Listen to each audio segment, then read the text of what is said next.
नमस्कार दोस्तों, देखिए आज के सेशन में बात करने वाले हैं जलियांवाला बाग हत्याकांड। 13 अप्रैल 1919 का वो दिन अमृतसर के जलियांवाला बाग में हुए हत्याकांड के कारण अंग्रेजों के ऊपर हमेशा के लिए काली पोत दिया गया। 13 अप्रैल का वो दिन जब जनरल डायर ने अपने साथियों के साथ हजारों लोगों पर अंधाधुंध गोलियां चलवा दिया था।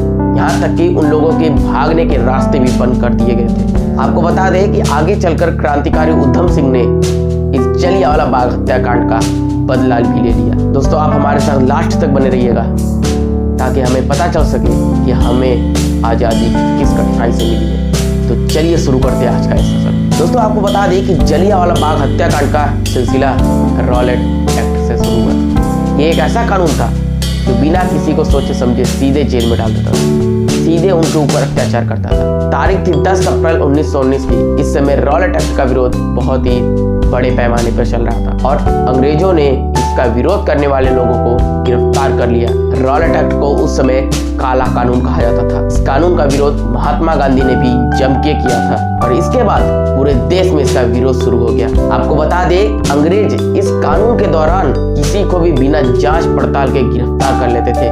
जनता का आक्रोश तूफान के जैसा बढ़ रहा था, लेकिन तूफान से पहले की शांति भी छा गई थी। लोगों ने सुबह 13 अप्रैल 1919 को एक बड़ा विरोध प्रदर्शन करने के लिए जलियांवाला बाग में शामिल होने का फैसला लिया। जलियांवाला बाग में होने वाले इस रैली के बारे में जनरल डायर को पता चल गया। हालांकि 13 अप्रैल को बैसाखी का दिन भी था और पंजाब में बैसाखी का त्यौहार बहुत ही धूमधाम से मनाया जाता है। लोग एक तरफ बैसाखी का त्यौहार मना रहे थे और दूसरी तरफ सभा की तैयारी भी चल रही थी, लेकिन जनरल डायर ने इस सभा के खिलाफ पहले से ही तैयारी कर ली थी। उसने 12 अप्रैल को ही अपने सैनिकों को बुलाकर अपनी तरफ से पूरी तैयारी कर ली थी और लगभग 2500 लोग जलियांवाला बाग में उपस्थित थे।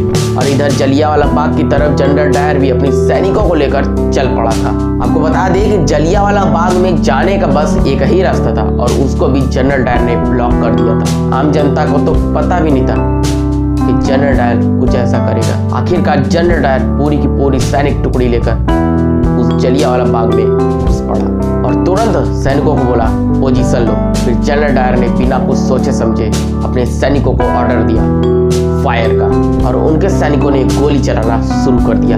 अंधाधुंध गोलियां लोगों पर बरसने लगी। उसके सैनिकों ने लगभग 10 मिनट में 1600 राउंड फायर किए थे। लोगों को भागने तक का मौका नहीं मिला और भागते भी कैसे, जलियांवाला बाग का द्वार तो उस जनरल डायर ने ब्लॉक कर दिया था। अंत में सभी लोग मारे गए। कुछ लोग वहां मौजूद कुएं में कूदकर अपनी जान बचाना चाहते थे, लेकिन कोई फायदा नहीं हुआ।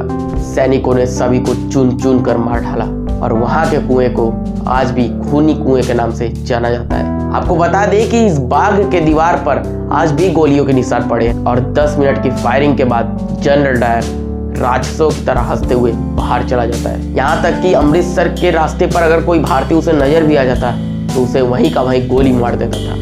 इस दिल दहला देने वाली घटना ने पूरे देश को हिला डाला था। इस घटना के बाद जनरल डायर को ब्रिटेन भेज दिया गया और ब्रिटिश अधिकारियों के द्वारा यह निर्णय लिया गया कि जनरल डायर अब कभी इंडिया नहीं आएंगे।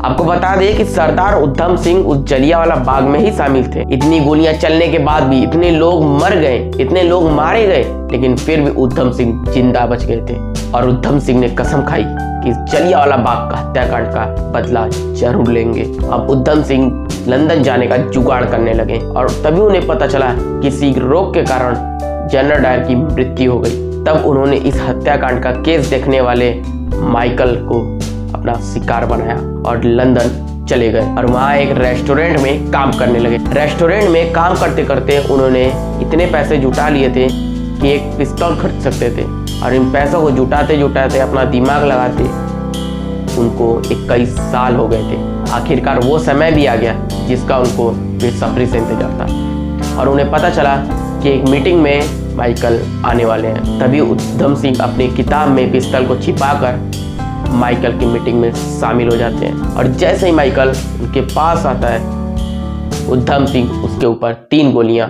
फायर कर देते हैं और माइकल वहीं गिर पड़ता है। फिर उधम सिंह वहां से भागने की बजाय वहीं पर खड़े रहते हैं और बोलते हैं कि 21 साल बाद मैंने जलियांवाला बाग हत्याकांड का बदला ले लिया और उधम सिंह को 31 जुलाई 1940 को फांसी हो जाती है। तो दोस्तों, आज था ये जलियांवाला बाग हत्याकांड सेशन।